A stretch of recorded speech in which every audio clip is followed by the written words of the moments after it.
এটার প্রতিশোধ ইনশাআল্লাহ হ্যাঁ ভোটের মধ্য দিয়ে দিব তো ইনশাআল্লাহ। আমরা হ্যাঁ ভোটকে জয়ী করবো ইনশাআল্লাহ। শেষ করব সর্বশেষ পয়েন্ট বলে, সেটি হচ্ছে আমিরে জামাত ঘোষণা দিয়েছেন তার মন্ত্রণালয়, তিনি যখন প্রধানমন্ত্রী হবেন, তার দল যখন জিতবেন, 11 দলীয় জোট যখন জয়ী হবে, তার মন্ত্রণালয়কে পরিচালনা করার জন্য, সিদ্ধান্তকে প্রশ্ন করবার জন্য, সঠিক পথে পরিচালনা করার জন্য আলাদা একটি কাউন্সিল থাকবে, যে কাউন্সিল এটিকে সুপথে পরিচালিত করবে। এবং এর মধ্য দিয়ে একটা দল তার মতো করে যে ফেসিবাদ হয়ে ওঠে, একচ্ছত্র সিদ্ধান্ত নেয়, ভুল সিদ্ধান্ত নেয়, সেই সুযোগ ইনশাআল্লাহ থাকবে না।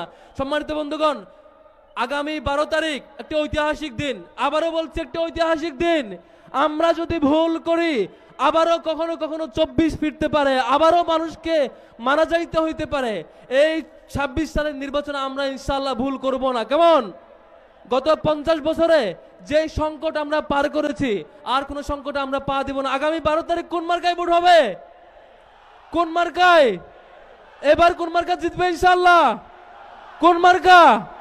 সবাই দাঁড়িপাল্লাকে জয়যুক্ত করে 12 তারিখ ফেসিবাদকে নির্মূল করব এবং ইনসাফকে কায়েম করব ইনশাআল্লাহ।